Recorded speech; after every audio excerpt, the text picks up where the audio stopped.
නමෝ තස්ස භගවතෝ අරහතෝ සම්මා සම්බුද්දස්ස. ඒ භාග්‍යවත් වූ අරහත් වූ මහා කරුණික අපගේ ගෞතම සම්මා සම්බුදුරජාණන් වහන්සේට නමස්කාර වේවා. සාදු සාදු සාදු. අපගේ ගුරු දෙවිඳුන් නිදුක්ව නිරෝගව දීර්ඝායුෂ සම්පත්තියම ලබත්වා. සාදු සාදු සාදු. පූජනීය ගරුතර මහා සංඝරත්නයන් අවසරයි.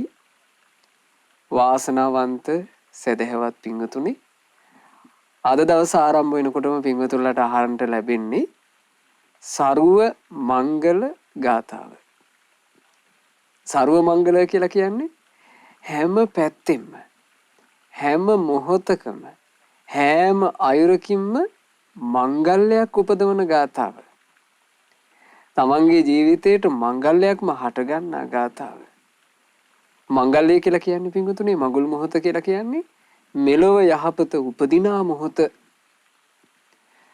පරලොවේද යහපත උපදිනා මොහොත, මුළු සසර ගමනේම ජීවිතයට යහපත උපදිනා යම් මොහොතක් ඇද්ද එය හැබෑම මංගල මොහොතයි.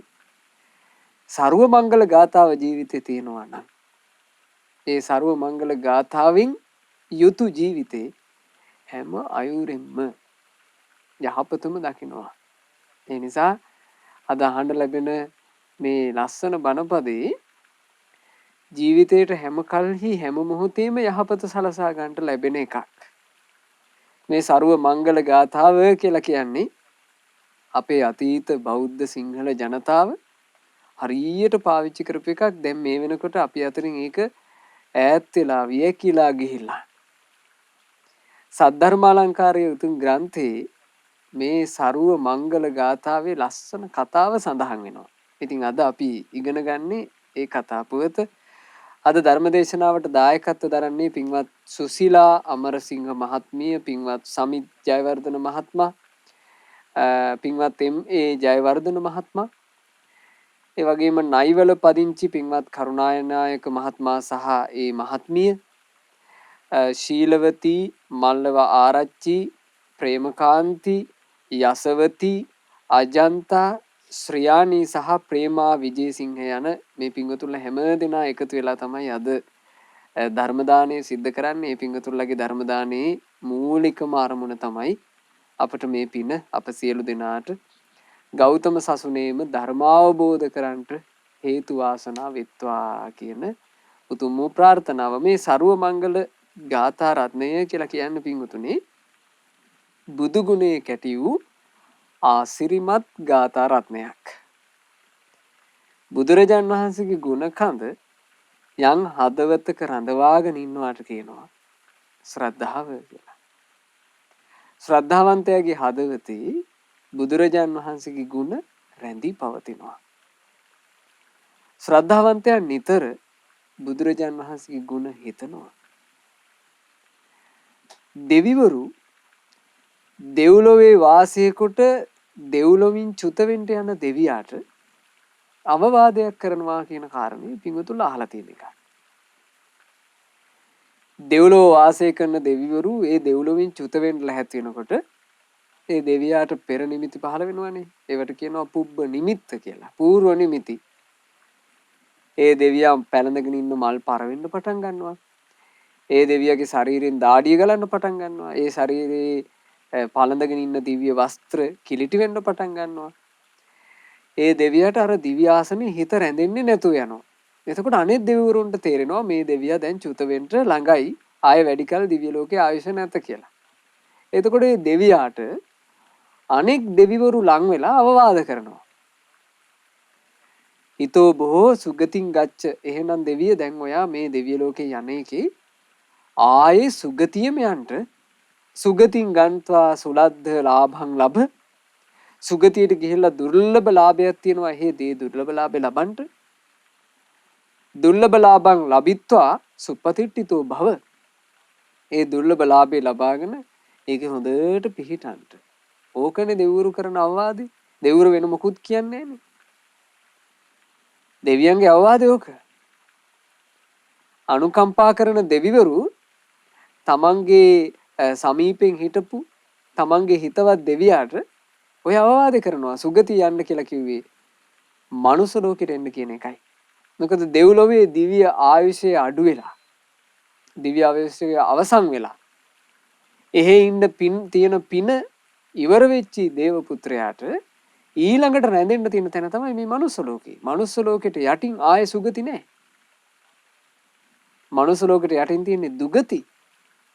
සුගතියේ රැඳෙන්න කියන එක තමයි අර දෙවිවරු කිව්වේ. සුගතිය රැඳිලා මේ සුගතිය ඇතුලේ දුර්ලභ ලාභයක් තියෙනවා. මොකක්ද මේ දුර්ලභ ලාභේ? ශ්‍රද්ධා ලාභය. ශ්‍රද්ධාව. බුදු කෙනෙක් ගැන හිත පහදව ගැනීම. බුදු ගුණ දැනගෙන බුදු ගුණ සිහි කර කර බුදු ගුණ කියා බුදුරජාන් වහන්සේ ගැන ශ්‍රද්ධාව ඇති කර ගැනීම. ඒ ඇති කරගන්න ශ්‍රද්ධාව කාටවත් විඳින්න බැරි වෙන විදිහට හොඳට හිතේ පිහිටුව ගන්න කිව්වා. ශ්‍රද්ධාව තුල පිහිටි චරිතයක් වෙන්න සුප්පතිට්ඨිතෝ භව. ඕකනේ දෙවිවරු කරන අවවාදේ. එතකොට බලන්න පින්වතුනි දෙව්ලොව දෙවියෝ බොහෝසේ වර්ණනා කළා බුදුරජාන් වහන්සේ ගැන සිත් පහදව ගැනීම. ඊළඟට හිතන්න රහතන් වහන්සේලා. රහතන් වහන්සේලා ඒ කාලේ තමන් සමීපයේ ශිෂ්‍යෙක් පැවිදි වුණාට පස්සේ පැවිදිච්ච භික්ෂුන් වහන්සේට ධර්මයේ කටපාඩම් කරන්න දෙනකොට මූලිකව කියලා දීලා තියෙන්නේ බුදුරජාණන් වහන්සේ ගුණ කටපාඩම් කර ගැනීම. දැන් ඔබට මතක ඇති මහා පන්තක කියලා මහරහතන් වහන්සේ නමක් හිටියා මේ බුද්ධ ශාසනය. ඒ මහරහතන් වහන්සේට මල්ලි කෙනෙක් හිටියා චූලපන්තක. ওই චූලපන්තක ස්වාමීන් වහන්සේ මහා පන්තක ස්වාමීන් වහන්සේගේ ශිෂ්‍යෙක් විදිහට මහාන වුණා. මහාන වුණාට පස්සේ මහා පන්තක ස්වාමීන් වහන්සේට උවමනා වුණා තමන්ගේ සහෝදරයන් වහන්සේට ධර්මය උගන්වන්නට. ඊට කලින් බලන්න ඕන මෙයාට කටපාඩම් හිටිනවද කියලා. ඒකට ගාතාවක් කියලා දුන්නා. මොකක්ද ඒ ගාතාව? ඒ ගාතාව සම්පූර්ණයෙන්ම බුදු ගුණ. බලන්න මේ ගාතාව. පදුමං යථා කෝක නදං සුගන්ධං පාතෝසියා පුල්ලමවීත ගන්ධං අංගීරසං පස්ස විරෝචමානං තපන්ත මාදිච්ච මිවන්තලික්කේ. එහි සිංහල තේරුම මෙන්න මේ විදිහටයි අපේ ගුරු දේවයන් වහන්සේ පරිවර්තනය කරලා තියෙන්නේ. උදයේ පිපිසුවඳ හමන රතු පියුමක් වෙන්නේ සරත් කලට අහසේ දිලෙන හිරු මණ්ඩලක් වෙන්නේ සිල් සමාධි ගුණ නුවණින් හැම විට බබලන්නේ අන්න බලන් අංගීරස සමීදුය වැඩ ඉන්නේ. ඕනෝකනේ මුලින්ම පාඩම් කරගන්න කියපු ගාථාව. එතකොට බලන්න රහතන් වහන්සේලා තමන් ළඟ මහාන වෙන ශිෂ්‍ය භික්ෂූන් වහන්සේලාට මුලින්ම කියා දුන්නේ මොකද්ද? බුදු ගුණය. බුදුරජාණන් වහන්සේ ගැන හිත පහදව ගැනීම. ඒක තමයි ප්‍රධානතම දේ. බුදුරජාණන් වහන්සේ වදාලා ඒක දෙවි කෙනෙකුට ඒ දෙවියා භාග්‍යතුන් වහන්සේගෙන් අහනවා ස්වාමීනි කුමක් මත පිහිටන එකද ගොඩාක්ම හොඳ? ජීවිතේ කුමක් මත පිහිටා තීරණ ගැනීමද වඩාත් හොඳ? බුදුරජාණන් වහන්සේ වදාලා සද්ධා සාදු පතිට්ඨිතා. ජීවිතේ ශ්‍රද්ධාව මත පිහිටා තබා ගැනීමයි ගොඩාක්ම හොඳ. ශ්‍රද්ධාව. ඒ ශ්‍රද්ධාව කියන එක අපි අපේ ජීවිතේ රැකවරණය පිණිස අපි අපට ආදරෙයි නම් අපි අපට අනුකම්පයි නම් අපි අපේ රැකවරණේ කැමති නම් අපි අපේ දියුණුව කැමති නම් අපේ ළඟ අනිවාර්යයෙන්ම තබා ගත යුතු දේ පිංගුතුනි ශ්‍රද්ධාව. කාටවත් හානි කරන්න දෙන්නේ නැතුව තියාගත යුතු දේ තමයි ශ්‍රද්ධාව. බුදුරජාණන් වහන්සේ ගැන තියෙන චිත්ත ප්‍රසාදේ අපේ අතීත රජවරු ගත්තාම පිංගුතුනි ඒ රජදරුවෝ එසේ මහා ශ්‍රද්ධාවන්තයෝ විදිහට තමන්ගේ ජීවිතය ගත කරලා තිනවා රාජ සම්පatti ඒව මේව මුකුත් බොහෝ වටිනා දේවල් විදිහට හිතලා නැහැ. වඩාත්ම වටින්නේ ශ්‍රද්ධාවයි කියලා අපේ රජදරුවෝ දැනගෙන හිටියා. එහෙම රජවරු ගැන කියන්න ගියොත් එහෙම සෑහෙන රජවරු කොටසක් ඉන්නවා. ඔය අතරේ අමතක කළ නොහැකිම ශ්‍රද්ධාවන්ත රජෙක් බාතිකාභය කියන රජුරුවෝ. බාතික රජු කියලාත් කියලා තියෙනවා. ඒ බාතිකාභය රජුරුවෝ හරියට ඒ රජුරුවන්ගේ ජීවිතය ගත්තාම සෑහෙන්න මහා පිංකම් කරපු කෙනෙක්. බාතිය රජු කියලාත් කිව්වා. ඒ බාතිය රජුරුවෝ පිංගුතුනේ අසිරිමත් පිංකම් දැන් ස්වර්ණමාලි මහා සෑය මුල් කරගෙන ගොඩාක් පිංකම් කරපු කෙනෙක්. ඇතැන් අවස්ථාවල සෑරජානන් වහන්සේගේ ඉහළ ඉඳලා පහළට එනකන් සුවඳ කල්ක ගල්වනවා. සුවඳ කල්ක ಜಾති ගල්වලා සම්පූර්ණයෙන්ම මේ කල්කින් මහසෑය වහනවා. වහලා අර දැන් කල්කේ කියලා කියන්නේ සුවඳ මැට්ටක් වගේ ගන්න නෙමෙයි. මේ මැටි එකේ මේ කල්ක එකේ රජ්ජුරුව සමම් පිච්ච මල් ගහනවා. මොකක් හරි ඉතින් ක්‍රමවේදයක් හදාගෙන ඉන්න ඇති ඔච්චර මහා සෑයක පිච්ච මල් ගහන්න. පිච්ච මල් ගහලා සම්පූර්ණයෙන්ම සුදු පිච්ච මලින් මහා සෑය වහනවා. එහෙම පිංකම් කරලා තියෙනවා. රාජකෘත්‍ය කරන රජෙක් ඔය වගේ පිංකමක් කරන්න නම් ඒ රජුරන් අනිවාර්යයෙන්ම තියෙන්න ඕන මොකද්ද? ශ්‍රද්ධාව. බාතිකාභය රජුරෝ කියලා කියන්නේ මේ වගේ විස්මයජනක පිංකම් කරපු කෙනෙක්. එක අවස්ථාවක රජුරන්ට හිතෙනවා අනේ මේ සෑරජන් වහන්සේ සුදු පාටට බැබලෙන්නේ නැතුව මුතු වගේ බැබලෙනවා න ะ. රජුරන්ට ආස හිතුණා. රජුරෝ කලේ මුතු කුඩු කළා.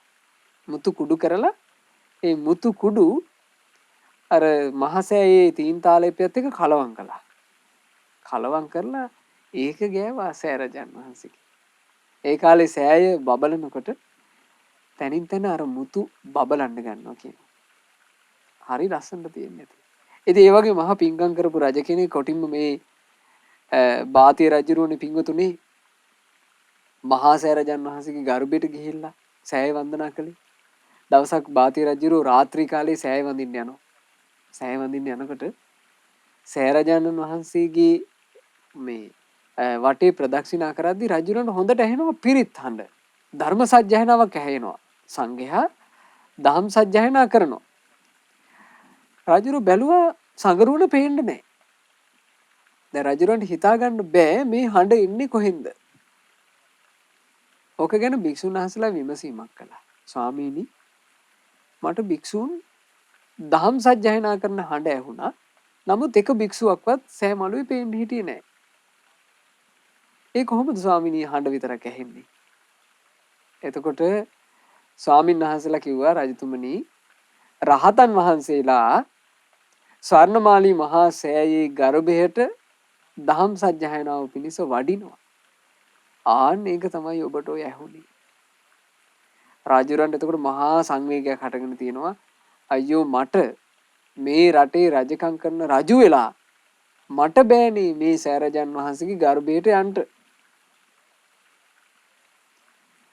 රාජ්‍යරුව අධිෂ්ඨානයක් කළා සෑමලුවට ගිහිල්ලා එක්කෝ මං සෑරජන් වහන්සේගේ ගර්භය දකින්නවා එක්කෝ මම මේ සෑමලුවේම මැරෙනවා.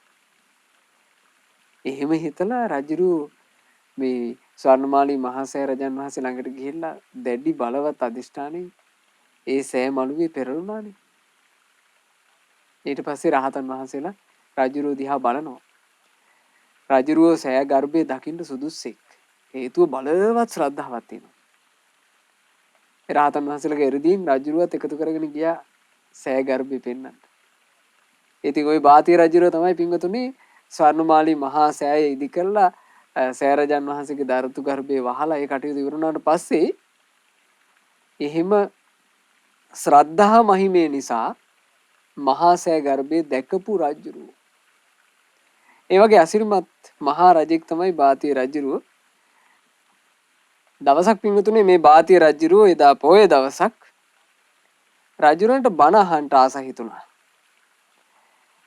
ලෝවා මහ ප්‍රාසාදයේ තිබිච්චි අලංකාර ලී කැටයන් දාපු බණ මඩුව රජුරුව ලස්සනට සේවකයෝ ලව්වා සැරසුවා. හොඳට ධර්මාසනේ පැනෙව්වා. ඒ කාලේ බණ කියන්ට හරි ප්‍රසිද්ධ කෙනෙක් ඉඳලා තියෙනවා උපාසක මහත්තයෙක් ධර්මකීර්ති පණ්ඩිත කියලා. මේ ධර්මකීර්ති පණ්ඩිතයන්ට බණට ආරාධනා කළා රජුරුව. ආරාධනා කරලා රජුරුව කිව්වා පණ්ඩිතේනි මං අද තුනුරුවනේ ගුණ අහන්ට ආසයි. බුද්ධ රත්නයේ ගුණ, ධර්ම රත්නයේ ගුණ, සංඝ රත්නයේ ගුණ මං අහන්ට ආසයි. ඒ නිසා අද ඕන්න බණට අපට තෙරුවනේ ගුණ කියා දෙන්න පුළුවනිද කියලා. එතකොට ධර්මකීර්ති පණ්ඩිතයෝ දහන් දෙසීම පිණිස වටාපතකුත් අරගෙන අර ලස්සනට සරසපු ධර්මාසනේ වාඩි වුණා. වාඩි වෙලා පණ්ඩිතයෝ කල්පනා කළා අද රජුරුවන්ගේ හිත තෙරුවන් ගුණ අසන්ට ආසා නිසා රජුරුවන්ගේ හිත හැම අයුරින්ම පහදින සරුව මංගල ගාථාවෙන් රජුරුවන්ට බණපතේ කියා දෙන්න ඕනේ. ඔන්න සරුව මංගල ගාථාව ධර්මකීර්ති පණ්ඩිතයෝ කියනවා. මොකද්ද මේ සරුව මංගල ගාථාව? මේක සදැහැති ශ්‍රාවක ශ්‍රාවිකාවකට අතිශයින්ම වැදගත් එකක්.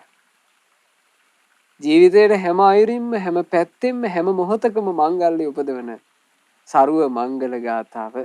බලන්න මේ උතුම් ගාථාව. දිවාතපති ආදිච්චු රත්තිං ආභාති චන්දිමා සන්නද්දු කත්තියෝ තපති ජායී තපති බ්‍රාහ්මනෝ අත සබ්බත් මහෝරත්ති බුද්ධෝ තපති තේජසා දවල් කලට හිරු බබලයි රැයෙහි නැගී සඳ බබලයි අබරණයෙන් සැරසුණු විට රජුන්නෙම නිසා බබලයි දැහැන් සමවතේ සිටි විට රහතුන් එනිසා බබලයි එනමුදු දිවරෑ දෙකෙහිම බුදුරජ තේජසින් බබලයි. ඕනෝක තමයි සරුව මංගල ගාථාව. ඉතින් මේ සරුව මංගල ගාථාව ඔය විදිහට ධර්මකීර්ති පණ්ඩිතයෝ දහම් කතාව ආරම්භ කිරීම විදිහට අර රජු ඇතුළු පිරිසට කියා හිටියා. වන්දනා කරගෙන ওই ගාථාව කියලා ඊට පස්සේ තමයි ගාථාව විස්තර කළේ. ධර්මකීර්ති පණ්ඩිතයෝ කොහොමද මේක විස්තර කළේ? දිවා තපති ආදිච්චෝ දහවලට බබලන්නේ හිරු මණ්ඩලයි කියලා සූර්ය පිරිත සූර්ය සූත්‍රය සම්පූර්ණයෙන් විස්තර කළා. මොකද්ද සූර්ය පිරිත කියලා කියන්නේ? ඒක අවස්ථාවක අහසේ සැරිසරන සූර්ය දෙව් පුතුව රාහු නම් වූ මහා බලවත් අසුරේන්ද්‍රයා තමන්ගේ වසඟයට ගත්තා. රාහු අසුරුඳුගේ ග්‍රහණයට හසු වෙච්චි සූර්ය දේව පුත්‍රයාට කර කියා ගන්න දෙයක් නැතුව ගියා. මහා බලවත් ඒ සූර්ය දේව පුත්‍රයා රාහුගේ බලයේ ඉදිරියේ අසරණ වුණා. රාහු කියලා කියන්නේ පින්වතුනි ශරීර ප්‍රමාණයෙන් විශාලම ශරීරයේ තියෙන සත්වයා. මේ ලෝකේ යන්තාක් සත්තු ඉන්නවද? ඒ සත්තු අතරේ ශරීර ප්‍රමාණයෙන් විශාලම සත්වයා තමයි ලොකුම ආත්ම භාවයේ පිහිටන සත්වයා තමයි රාහු මේ සූර්ය දෙවියාව අල්ලගත්තට පස්සේ සූර්ය දෙවියා අසරණ වෙලා දැන් මම මොකද කරන්නේ කියලා කල්පනා කරනකොට සූර්ය දෙවියාට මතක් වුණා බුදුරජාණන් වහන්සේ. එතකොට සූර්ය දෙවියා රාහුගේ ග්‍රහණයේ ඉඳිමින්ම බුදුරජාණන් වහන්සේට වන්දනා කළා. නමෝ තේ බුද්ධ වීරත්තු බුද්ධ වීරයන් වහන්සේට මාගේ নমස්කාරය වේවා. විප්පමුත්තෝසි සබ්බදී හැම දෙයින්ම මිදුණු මුනිදුන්ට මාගේ নমස්කාරය වේවා. සම්බාධ පටිපන්නොස්මි අනේ ස්වාමීනි මේ රාහුගෙන් මට දැන් සම්බාධකයක් හටගෙන තස්ස මේ සරණං භවාති භාග්‍යතුන් වහන්සේ මට පිහිටවන සේක්වා කියලා බුදුරජාන් වහන්සේ සිහි කළා. ඒ බුදුරජාන් වහන්සේ සිහි කරනකොට භාග්‍යතුන් වහන්සේ මේක දිව්‍ය ශ්‍රවණයෙන් අහලා බුදුරජාන් වහන්සේ රාහු වෙනුවෙන් ගාතාවක් කියනවා. රාහු අසුරේන්ද්‍රයාට කියනවා රාහු යමෙක් මේ දහවල් කාලයේ අඳුර පහකට ලෝකේ එළිය කරනවාද ඒ ලෝකේ එළිය කරන සූර්ය දේව පුත්‍රයාව අත්හැර දමන්ට. ඔය සූර්ය දේව පුත්‍රයා සරණ ගිහිල්ලා ඉන්නේ තථාගත අරහත් සම්මා සම්බුදුරජාණන් වහන්සේව. එනිසා රාහු සූර්ය දෙවියාව අතහරින්ට බුද්ධාලෝකානුකම්පකාති බුදුවරු ලෝකයට අනුකම්පා ඇති අයයි කියලා බුදුරජාණන් වහන්සේ වදාළේ. ඒ ගාථාව ඇහෙනකොට සම්බුදු තේජස කොච්චරද කියන්නේ රාහු සලිත වෙලා ගියා කියනවා. කියවන්නකෝ සූර්ය පිරිත පින්වතුන්ලා. ඒ සූර්ය පිරිත විස්තරේ තියෙනවා. එසැනින් සූර්ය දේව පුත්‍රයාව අත්හැරලා දාලා රාහු අසුරේන්ද්‍රයා වේපචිත්ති කියන අසුර රජු ළඟට යනවා. යන්නේ වෙවුල. බීතියටපත් වෙලා වෙවුලමින් යනවා. මහා විශාල ශරීරයක් තියෙන මේ රාහු වෙවුල තමන්ගේ ඉස්සරහට එනවා දැකපු වේපචිත්ති අහනවා. ඈ රාහු මොකෝ මේ බයටපත් වෙලා වෙවුලන්නේ? මොකද්ද නුඹට උනේ? එතකොට රාහු කියනවා බුදු සමිඳුන් විසින් දෙසූ ගාථා ඇසුවෙමි. ඉදින් මම හිරු අත් නොහැරියේ නම් මාගේ හිස් මුදුන කැබලි සතකට පැලී යනු ඇත. ජීවත් වුණත් මම සැපක් නම් නොලබන්නේමි. මෙහෙම කිව්වේ. මම මේ ඉර අල්ලගෙන හිටියා බුදුරජාන් වහන්සේ ගාථා කිව්වා. බුදුරජාන් වහන්සේගේ ගාථා අහලා මං ඉර අතහැරියේ නැත්තම් ඒ මහා කාරුණිකයන් වහන්සේගේ අවවාදයට කීකරු නොවීම නිසා මගේ ඔළුව හත් කඩකට පැලෙන්නත් තිබුණා. ජීවත් වුණත් මට සැපක් නම් ලැබෙන එකක් නැහැ. එතකොට බලන්න මේ ඝන අඳුර පහකොට දහවල් කාලයේ ලෝකෙ එළිය කරන හිරුට අධිපති සූර්ය දේව පුත්‍රයා බුදුරජාණන් වහන්සේගේ සරණ නිසා තමයි එදා රැකුනේ. දිවා තපති ආදිච්චෝ දහවලට බබලන්නේ හිරු තමයි. නමුත් ඒ හිරුට අධිපති දේව පුත්‍රයා පවා සම්බුදු තේජසේ පිහිටෙන් තමයි ආරක්ෂා වුනේ.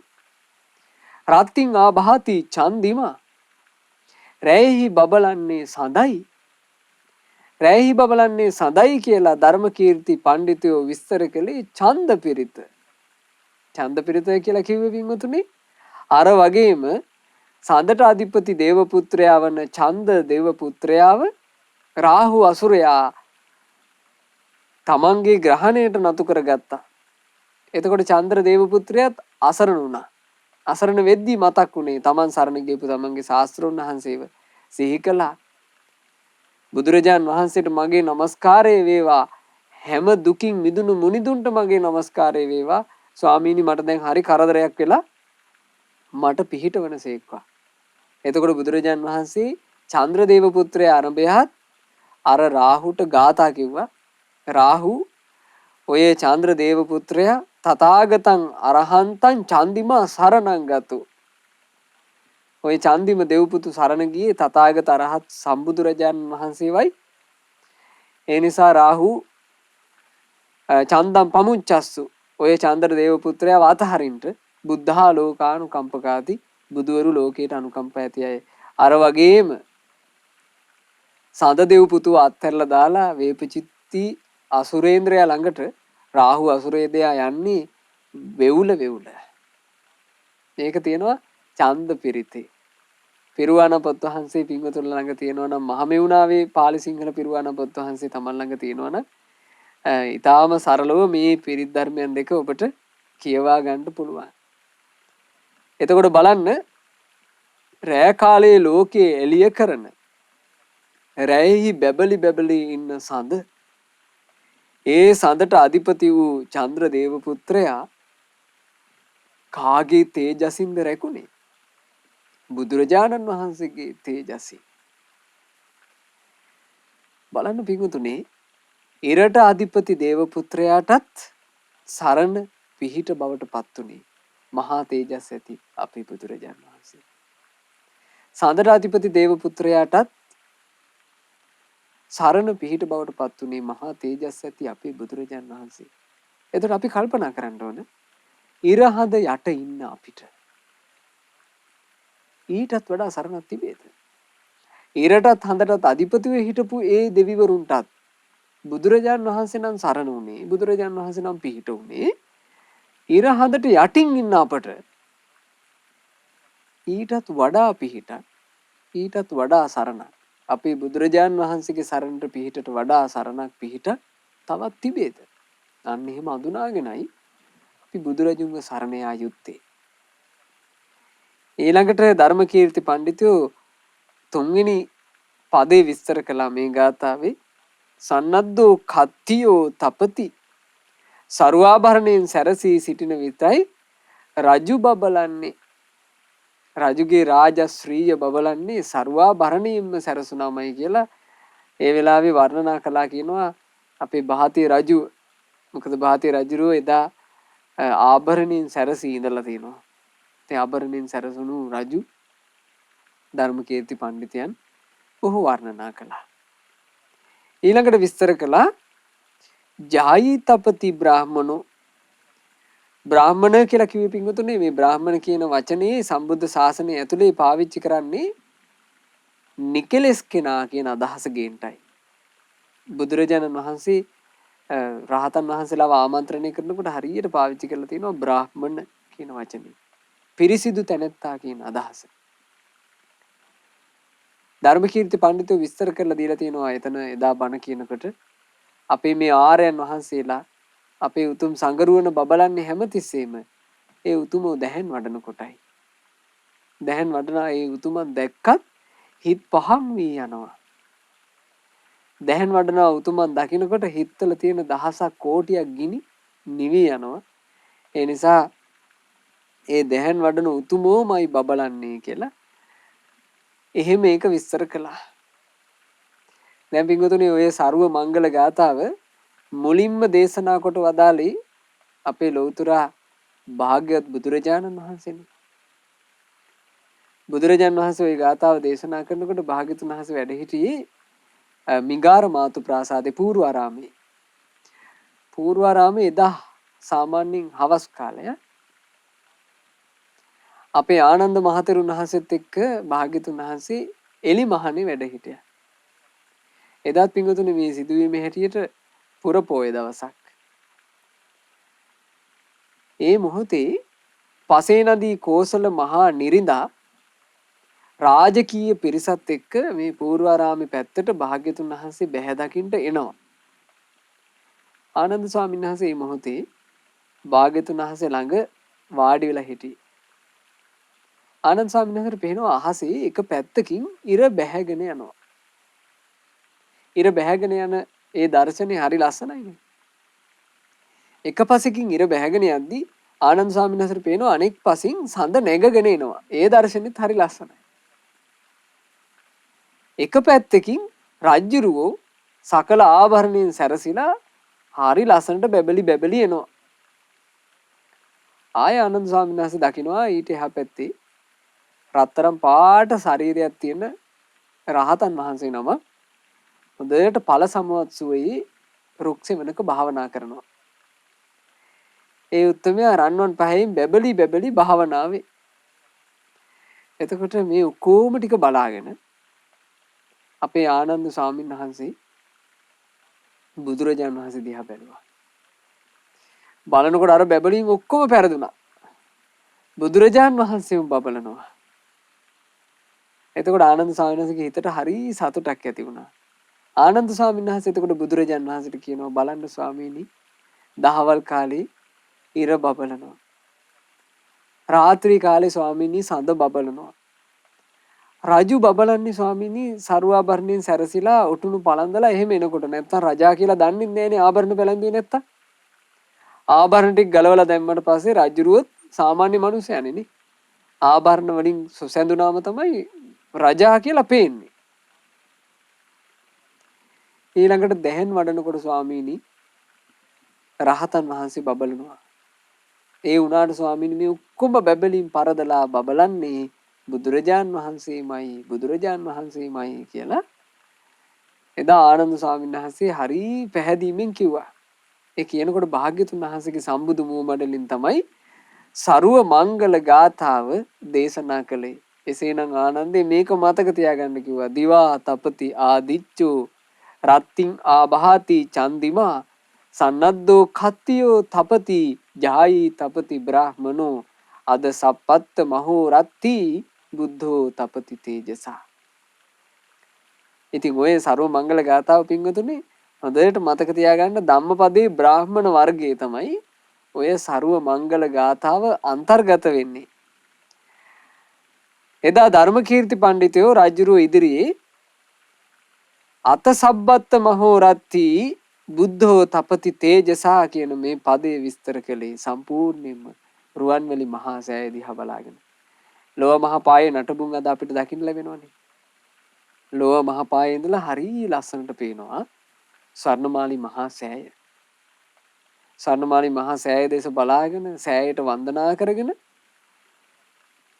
ධර්මකීර්ති පඬිතුයෝ කිව්වා රජතුමනි දිවාරය දෙකේම මහා තේජසින් බබලන්නේ අපගේ බුදුරජාන් වහන්සේමයි කියලා සෑරජන් වහන්සේට සාදරයෙන් වන්දනා කළා. එතකොට භාත්තිය රජුරුව ප්‍රීතියෙන් පිළී ගියා.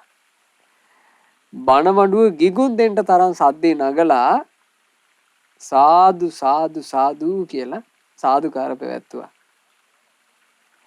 එතකොට බණමඩුව පුරා පිරලා හිටපු සෑම සියලු දෙනාත් රජුරුවත් එක්කම මිහිරි හඬින් සාදුකාර පැවැත්තුවා. ඒ සාදුකාර පවත්වපු ගමන් රජුරුව නැගිටිනවා. නැගිටලා කියනවා ධර්මකීර්ති පඬිතේනි තොපගේ බණ ටික නම් හරි උචිතයි, හරි සුන්දරයි. අවස්ථාවට ගැලපෙන අති මනහර බණ ටිකක් නොවේ. නුඹ මේ කිව්වේ මංගල ගාථා රත්නයක් විස්තර කරමින් අපිට හරි අපූර්ව බණපදයක් කිව්වා නොවේ. එනිසා පඬිතේනි දැන්ම මේ මොහොතේම තොපගේ දෑත දිගු කළ මැනව කිව්වා. එතකොට ධර්මකීර්ති පඬිතුයෝ ධර්මාසනේ ඉදිද්දීම මෙහෙම රජුරවන්ට දෑත් දිගු කළා. භාතිය රජුරුව රන්කහවණු 10කින් බැඳි පියල්ලක් පඬිතයන්ගේ අතේ තෙබුවා. ඒ අර දහම් පරිස්කාරයේ විදිහට. ඉතින් හැමෝම සාදුකාර දුන්නා. එදා ඉඳන් තමයි පින්වතුනේ මේ ලංකා භූමියේ සදැහැති සියලු දෙනා ওই ගාථාවට කියන්න පටන් ගත්තේ සරුව මංගල ගාථාව. හැම අයුරකින්ම මංගල්‍ය උපදවන ගාථාව කියලා. ඒ නිසා ජීවිතේ ওই ගාථාව හොඳට මතක තියාගන්න. මතක තියාගෙන ඒ ගාථා අරුත නිතර සිහි කරන්න. හැම කල්හිම තේජසින් බබලන්නේ අපගේ සම්මා සම්බුදුරජාණන් වහන්සේය කියන එක හොඳට හදවතේ හැමතිස්සෙම පවත්වන්න. පින්වතුනි ලෝකයට අරහත් සම්මා සම්බුදුරජාණන් වහන්සේලා පහළ වෙන්නේ ඉතාම කලාතුරකින්. ඉතා කලාතුරකින් පහළ වෙන බුදුරජාණන් වහන්සේ නමක් යම් ජීවිතයක මුණ ගැහෙනවා කියලා කියන්නේ. එක ක්ෂණ සම්පත්තියක් කියලයි ධර්මයේ දන්නා සියලු දෙනා ඒ අවස්ථාව ගැන වර්ණනා කළේ. බුදුරජාණන් වහන්සේ දේශනා කළා මහණෙනි මිනිසයාට ක්ෂණ සම්පත්තිය හිමිවීම කියන එක තියෙන්නේ. ඊටම අඩුයි. අහිමි වීමමයි වැඩි.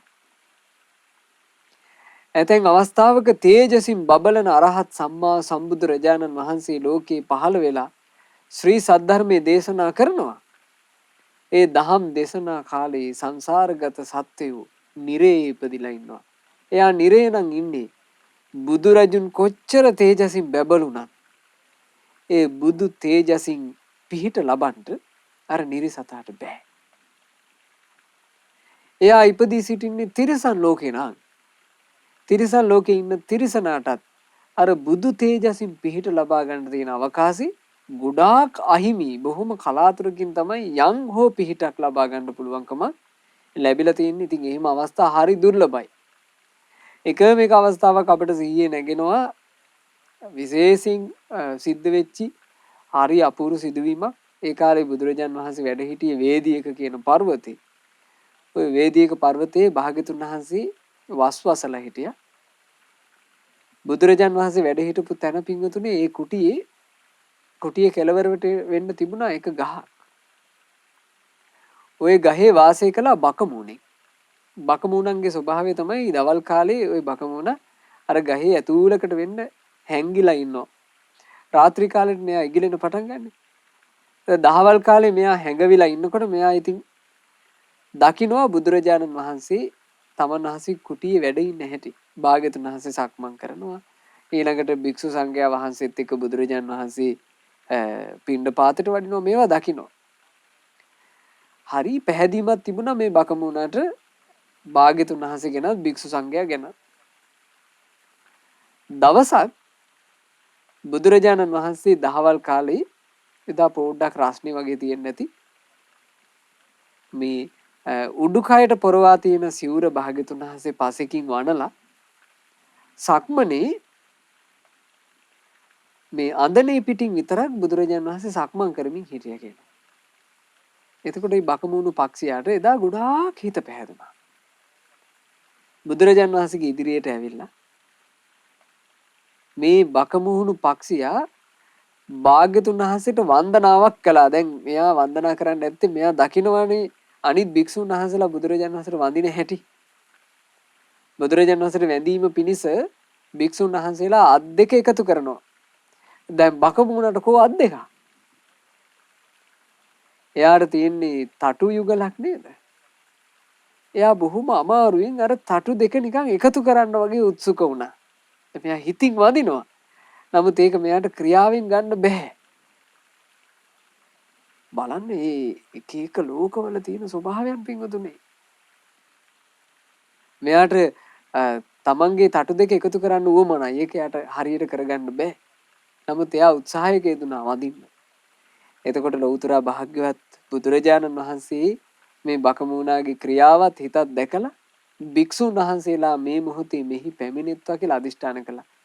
එතකොට මහත් වූ භික්ෂුන් වහන්සේලා එතෙන්ට වැඩම කළා. එතකොට අර බකමුණු පක්ෂියට තව සන්තෝසයි. ඒ පක්ෂියා අර භික්ෂු සංඝයාටත් වැඳා. බුදුරජාණන් වහන්සේ වෙලාවේ මේ බකමුණු පක්ෂියා ගැන වචනයක් වදාළා. මහණෙනි මේ තථාගතයන් වහන්සේ ගැන භික්ෂු සංඝයා ගැනත් හිත පහදව ගත්ත බකමුහුණු පක්ෂියා මතු අනාගතේ පසේ බුදුරජාණන් වහන්සේ නම බවට පත් වෙලා සසරින් නිදහස් වෙනවා කියලා. බලන්න තිරිසනෙකුට බුදු ගුණ දැනගෙන හිත පහදිනවා කියලා එකක් එහෙම නැහැනේ පින්වතුනේ. අර බුදුරජාණන් වහන්සේගේ කාරුණික රුව දැකලා හිත පැහැදිච්ච එක එයාට කොච්චර පිහිට වුණාද? ඒකයි. තිරිසන් සතෙකුට එහෙම අවස්ථාවක් උදා වෙනවා කියන්නේ හරීම අතිශයින්ම දුර්ලභ අවස්ථාවක්. බුදුරජාණන් වහන්සේ වදාලා ගොඩාක් වෙලාවට තිරිසන් ලෝකේ උපන්නොත් එහෙම ෂණ සම්පත්තියෙන් පිහිටක් ගන්න තියෙන අවස්ථාව සම්පූර්ණයෙන් වැහිලා යනවා. බුදු කෙනෙක් ලෝකේ පහළ වෙලා තේජසින් බැබලි ශ්‍රී සද්ධර්මයේ දේශනා කරනවා. ඒ දේශනා කරන කාලේ කෙනෙක් ඉපදී ඉන්නවන් පෙරේත ලෝකේ. පෙරේතයන් අතරේ උපන්න කෙනාටත් බුදුරජාණන් වහන්සේ කොච්චර සද්ධර්ම දේශනා කළා. එයාට ඒ ධර්මයෙන් පිහිටක් ගන්න අවස්ථාවක් නැහැ. ඊළඟට බුදුරජාණන් වහන්සේ ලෝකේ පහළ වී බුදු තේජසින් බැබලි දහම් දෙසද්දී දීර්ඝායුෂ ඇති අසඤ්ඤ සත්වයෝ අතරේ ඉපදී ඉන්නවා ඇතැම් සත්වයෝ. ඒ අයට බුදුරජාණන් වහන්සේ ලොව පහළ වූ වගක් දන්නේ නැහැ. ඒ බුදුරජාණන් වහන්සේගේ සද්ධර්මයේ අසන්නට අවධානය යොමු කිරීමේ හැකියාවක් ඒ කාටවත් ඇත්තේ නැහැ. එයාට අසන සම්පත්තිය අහිමි. ඊළඟට බුදුරජාන් වහන්සේ දේශනා කළා මහා තේජසින් බබලන බුදුරජාන් වහන්සේ ලොව පහළ වී දහම් දෙසද්දී මනුස්ස ලෝකයකටම කෙනෙක් එනවා. හැබැයි එයා උපදින්නේ බුදු බණ පදයක් ඇහෙන බුදුරජාණන් වහන්සේ නමක් දැක ගැනීමට ලැබෙන බුදු කෙනෙකුගේ සෑයක් බෝධියක්වත් වන්දනා කරගන්නට ලැබෙන තැනක නෙමෙයි. ප්‍රත්‍යන්තයක උපදිනවා. ඈත ජනපදයක. එයාටත් ක්ෂණ සම්පත්තිය හිමි. ඊළඟට බුදුරජාණන් වහන්සේ වදාලා මහණෙනි බුදුරජාණන් වහන්සේ ලොව පහළ වී දහම් දෙසද්දී කෙනෙක් ඉපදී සිටිනවා දැඩි මිත්‍යා දෘෂ්ටි ඇති තැනක. එයාටත් මේක අහිමි. ඊළඟට කෙනෙක් බුදුරජාණන් වහන්සේ ලොව පහළ වී දහම් දෙසන කාලෙම ඉපදී සිටිනවා මන්ද බුද්ධිකයෙක් විදිහට. එයාට කරුණු කාරණා තේරෙන්නේ නැහැ. එයාට බුදු ගුණයක් ඇහුවට හිත පහදින්නේ නැහැ. එයාට ඒක තේරෙන්නේ නැහැ. එයාටත් මේ පිහිට අහිමි. බුදුරජාණන් වහන්සේ වදාළ මහණෙනි ක්ෂණ සම්පත්තිය අහිමිවීමක් තියෙනවා තවත්. ලෝකයට බුදු කෙනෙක් නොමැති කාලයක ලොකු නුවණක් ඇතුව ආවත් ක්ෂණ සම්පත්තිය අහිමි. හොඳ නුවණක් ඇතුව එනවා. හොඳට කරුණු කාරණා තේරෙන කෙනෙක් එනවා මනුස්ස ලෝකෙට. හැබැයි ඒ කාලේ බුදු කෙනෙක් ලෝකේ නැහැ. එයාට ක්ෂණ සම්පත්තිය අහිමි. එතකොට බලන්න පින්වතුනි අපිට මේ උදා වෙච්ච අවස්ථාව කොච්චර වටිනා කොච්චර දුර්ලභ අවස්ථාවක්ද. ඒ දුර්ලභ අවස්ථාවේ පිහිට පිළිසරණ රැකවරණ ලබා ගැනීම පිණිස අපි කොයි කවුරුත් පින්වතුනි අපේ ජීවිතය තුළ මූලිකවම ඇති කරගත යුතු දේ තමයි ශ්‍රද්ධාව. ශ්‍රද්ධාවන්ත හිතකින් මේ ਸਰව මංගල ගාථාව හැමතිස්සෙම හදවතේ දරාගෙන ඉන්න. ਸਰව මංගල ගාථාවේ අර්ථය නිතර සිහි කරන්ට. දිවා තපති ආදිච්චු දහවලට බබලන්නේ හිරු මණ්ඩලයි. රත්තිං ආභාති චන්දිමා රැයේ බබලන්නේ සඳ මණ්ඩලයි. සන්නද්දෝ කත්තියෝ තපති සේනා සන්නද්ද වී සකල ආභරණයෙන් සැරසුණු විටයි රජු බබලන්නේ. ජායි තපති බ්‍රාහ්මණෝ දැහැන් වඩනා විටයි රහතුන් බබලන්නේ. අත සබ්බත්ත මහෝ රත්ති බුද්ධෝ තපති චේද තේජසා ඒ උනාට දිවාරය දෙකේම මහා තේජසින් බබලන්නේ අපගේ බුදුරජාණන් වහන්සේය කියලා හොඳට දරා ගන්න. ඉතින් අපි කාටත් ඒ බුදුරජාණන් වහන්සේගේ සරණ පිහිට ලබාගෙන මේ ගෞතම බුදු සසුනේම පිහිට පිරිසන්න ලබා ගන්නට වාසනාව ලැබේවා. සාදු සාදු සාදු. රැස් කළ උදාරතර පින සියලු දෙවියෝ සතුටින් අනුමෝදන් වෙත්වා. පින් අනුමෝදන් වන දෙවියෝ දිව්‍ය සැපෙන් දිව්‍ය ආශ්චර්යයෙන් වැඩෙත්වා. ඒ සියලු දෙවි දේවතාවුන් අපව ආරක්ෂා කරත්වා. සාදු සාදු සාදු. රැස් කළ පින අපගේ ගුරු දේවෝත්තම පරම පූජනීය පින්වත් ලොකු ස්වාමින් වහන්සේට අනුමෝදන් වෙත්වා. ගුරු දේවයන් වහන්සේ නිදුක්ව නිරෝගව දීර්ඝායුෂ සම්පත්තියම ලබත්වා. සාදු සාදු සාදු. මහමෙවුනා වාසී රටලෝක වාසී සිරුගුණ පුරන මහා සංගරුවන පින් අනුමෝදන් වෙත්වා. පින්වත් අනගාരികා මෑණියන් වහන්සේලා සිල්මේනියන් වහන්සේලා පින් අනුමෝදන් වෙත්වා. පැවිදි අපේක්ෂාවෙන් සිටින උපාසක උපාසිකාවන්ද පින් අනුමෝදන්ව ගෞතම සාසනය තුල ධර්මාවබෝධයෙන් සැනසෙත්වා. සාදු සාදු සාදු. අද ධර්ම දානයේ සිදු කළා වූ සදහැවතුන්ලාගේ නමින් මියයන්ට යෙදුණු සියලු ඥාති සමූහයා පින් අනුමෝදන්ව ඒ ඥාතින්ගේ පරලෝ ජීවිතේ සැපවත් වේවා කියන අදහසින් අපි පින් අනුමෝදන් කරමු. පින්වතුන්ලා සිහිය නගා ගන්නට තමන්ගේ ඥාතින්ව නම් වශයෙන් කරපු උපකාර වශයෙන් සිහිය නගාගෙන පින් අනුමෝදනා කරන්න. සියලු දෙනාගේ පරලෝ ජීවිතේ සැපයටපත් වේවා. ඒ අනන්ත සසර පුරාවටම අප නමින් මිය පරලෝ ගොස් පින් බලාපොරොත්තුෙන් සිටින සියලු ඥාතීන් හට ඉක්මන් භවයකදීම සසර දුකින් අත් මිදෙන්න වාසනාව ලැබේවා කියන ප්‍රාර්ථනාවෙන් පින් අනුමෝදන් කරමු. සුජීවත්ව සිටින පවුලේ සියලු දෙනාට පවුලේ සමාජිකයන් සියලු දෙනාට ධර්මාවබෝධයේ පිණිස මේ පින හේතු වේවා කියන පැතුම ඒ වගේම පින්වතුන්ලා විශේෂයෙන් බලාපොරොත්තු වෙනවා රටේ පවතින මේ తত্ত্বය වෙනස් වෙලා සියලු පුරවැසියන්ට සතුට සාමය සෞභාග්‍ය ඇතිවීම පිණිසත් මේ පින ඒකාන්ත කොට හේතු වේවා කියලා. ඉතින් අද පිඟුතුලා කරේ අග්‍ර වූ ධර්ම දාණය. මේ ධර්ම දාණය සිදු කරලා පිඟුතුලා රැස් කළා වූ සියලු පින මේ ජනිත උතුම් පින මේ රටේ දිවිගෙවන සියලු පුරවැසියන් හට සතුටින් සාමයෙන් සෞභාග්‍යයෙන් යුතුව ජීවිතය ගත කිරීම පිණිස ඒකාන්ත කොට හේතු වේවා කියන උතුම් ප්‍රාර්ථනාව අපි කවුරුත් ඇති කර ගනිමු. ධර්ම දාන සිදු කළේ අද පින්වත් සුසිලා අමරසිංහ මහත්මිය, සමිත් ජයවර්ධන මහත්මයා, එම්.ඒ. ජයවර්ධන මහත්මයා, ඒ වගේම නයිවල පදිංචි පින්වත් කරුණානායක මහත්මයා සහ මහත්මිය, ඒ වගේම ශීලවතී, මල්ලව ආරච්චි, ප්‍රේමකාන්ති, යසවතී, අජන්තා, ශ්‍රියානී සහ ප්‍රේමා විජේසිංහ යන මේ පින්වතුන්ලා හැමදෙනා ඒක රාශි වෙලා ධර්ම දානය සිදු කළේ. ඉතින් පින්වතුන්ලා සියලු දෙනාට පවුලේ සියලු දෙනාට මේ පින ඒකාන්ත කොට නිදුක් නිරෝග සුවය පිණිස හේතු වේවා, දීර්ඝායුෂ පිණිස හේතු වේවා. කල්යාණ මිත්‍රයන් ලෙස එකතු වී තව තවත් සුවසේ පින් කරගන්නට, සුවසේ ධම්මඟ දියුණු කරගන්නට පින්වතුන්ලාට වාසනාව ලැබේවා. පින්වතුන්ලාගේ ජීවිතවල කරන කියන රැකිරක්ෂා ව්‍යාපාර ආදී දරුවන්ගේ අධ්‍යාපන කටයුතු ආදී සෑම සියලු දේ ਸਰව ප්‍රකාරයෙන් සාර්ථක වේවා. ජීවිතවලට පෙනෙන නොපෙනෙන කරදර බාධා සියල්ල දුරු වෙලා සැනසille තමන්ගේ ජීවිත ගත කරන්නට පින්වතුන්ලා කාටත් වාසනාව ලැබේවා. ලැබුණු කල්යාණ මිත්‍ර ඇසුර ඊතා හොඳින් ප්‍රයෝජනෙට අරගෙන තමන්ගේ ජීවිතේ ඊතා ගුණවන්තව සීලවන්තව යහපත්ව ගත කරන්නට පින්වතුන්ලා කාටත් වාසනාව ලැබේවා. අද ධර්ම දාන සිදු කළ ඔබටත් ශ්‍රද්ධා මාසික ධර්ම දාන සමාජික පින්වතුන්ලා හැම දෙනාටත් ශ්‍රද්ධා කාර්ය මණ්ඩලයේ සියලුම දෙනාටත් සුපින්වත් හැම දෙනාට ගෞතම සසුනේම ධර්මාවබෝධයෙන් සැනසෙන්න වාසනාව ලැබේවා. තෙරුවන් සරණයි. නමෝ බුද්ධාය.